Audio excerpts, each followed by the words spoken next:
तो अपन देख लेते हैं कि एल्केन की फिजिकल प्रॉपर्टी क्या होती है। पहली फिजिकल प्रॉपर्टी जिसकी अपन बात करने वाले हैं वो है ये कि C1 से C4 गैस होता है, नियोपेंटेन भी गैस है, पर नॉर्मल पेंटेन और isopentane low boiling point liquids हैं। ठीक है, ये पहली इंफॉर्मेशन। ऐसा क्यों हो रहा है इसको देखते हैं, पहले और पूरी इंफॉर्मेशन गैदर कर देते हैं एल्केन के बारे में, फिर रीजन देखेंगे। नेक्स्ट मेंबर्स C6 से C17 ये सब कलरलेस लिक्विड्स होते हैं और C17 से ऊपर वाले वैक्सी सॉलिड्स होते हैं। अच्छा, अब मेरे को ये बात बताओ कि जो गैस है, लिक्विड है, सॉलिड है, इनमें डिफरेंस क्या होता है।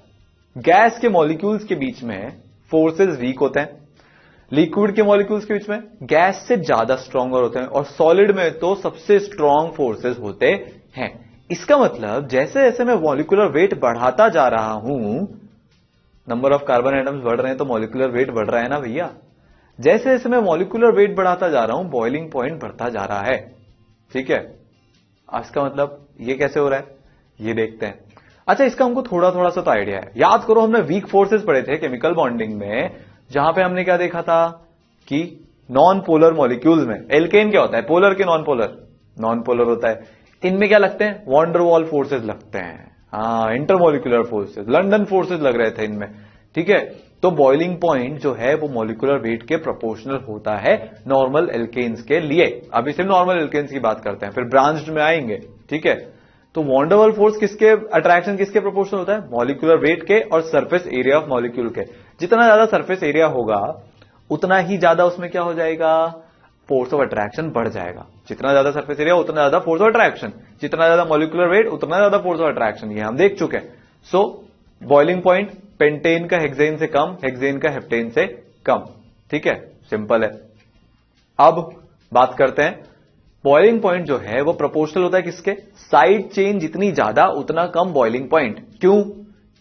अच्छा, साइड चेन होने से क्या हुआ, देखो साइड चेन होने से एक्चुअली में क्या होता है कि तो जो शेप है वो किसको अप्रोच करने लग जाता है, स्फेरिकल को। और जैसे ही मैं स्फेरिकल शेप की तरफ जाऊंगा तो क्या होगा कि सरफेस एरिया डिक्रीज करेगा। और जैसे ही सरफेस एरिया डिक्रीज करेगा, इसका मतलब वैन फोर्सेस भी डिक्रीज करेंगे, फोर्स डिक्रीज करेंगे तो बॉइलिंग पॉइंट भी डिक्रीज करेगा। इसीलिए जो ऑर्डर है पेंटेन में 3 आइसोमर होता है, नियोपेंटेन, आइसोपेंटेन और नॉर्मल पेंटेन। नॉर्मल पेंटेन में सबसे ज्यादा सरफेस एरिया, कोई ब्रांचिंग नहीं हो रही, तो सबसे ज्यादा बॉइलिंग पॉइंट उसी का होगा। ये क्या होता है, लिक्विड होता है। आइसोपेंटेन एक ब्रांच हुआ इसका।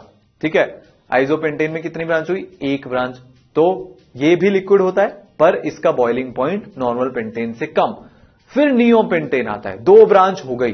ठीक है, पेरेंट कार्बन चेन एक प्रोपेन की होती है और 2 वाले पे सेकेंड कार्बन पे क्या लगा होता है, 2 मिथाइल ग्रुप लगे होते हैं, तो ब्रांचिंग हो गई। तो ये अब स्फेरिकल शेप की तरफ जा रहा है, और अगर अब ये स्फेरिकल शेप की तरफ जा रहा है तो क्या होगा, सरफेस एरिया कम हो रहा है, सरफेस एरिया कम तो फोर्स ऑफ अट्रैक्शन कम, फोर्स ऑफ अट्रैक्शन कम तो फोर्सेस कम, फोर्सेस कम तो बॉइलिंग पॉइंट भी कम। इसलिए ये क्या होता है, ये तो गैसियस ही होता है। इंपॉर्टेंट पॉइंट है। ठीक है, अब अपन बात करते हैं सॉल्युबिलिटी की।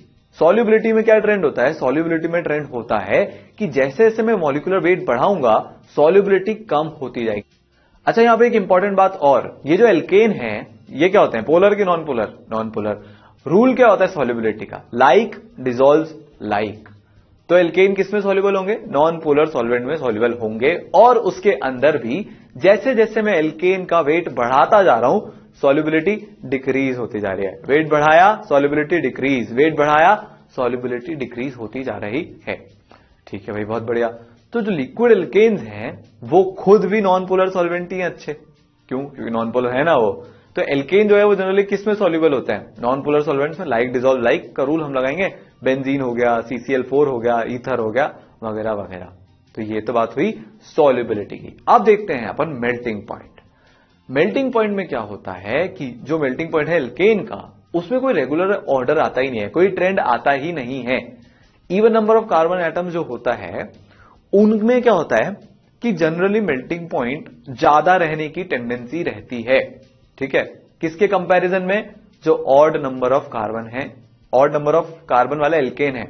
ऑड नंबर इवन नंबर में ऐसा क्या हो गया, देखते हैं। ये कौन सा एल्केन है, ऑड नंबर का, कितने कार्बन है यहां पे, 7 कार्बन है।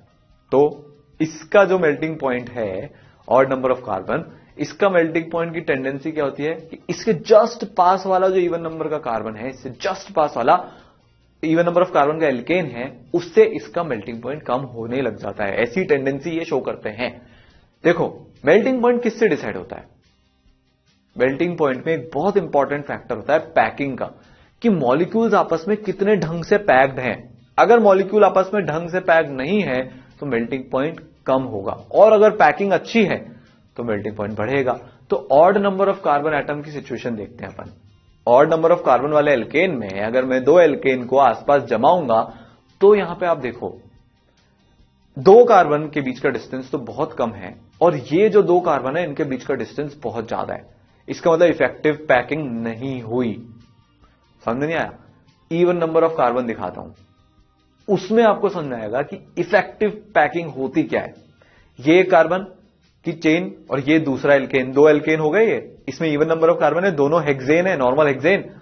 इन दोनों की पैकिंग देखो आप, तो इन दोनों की पैकिंग में तो डिस्टेंस दोनों कार्बन के बीच का सेम है, पर यहां पे जो ऑड नंबर ऑफ कार्बन है, यहां पे दोनों कार्बन के बीच का डिस्टेंस अलग अलग है। इसका मतलब पैकिंग एकदम इनइफेक्टिव है। किसमें? ऑड नंबर कार्बन एल्केन में। और इवन नंबर कार्बन एल्केन में पैकिंग बहुत इफेक्टिव है।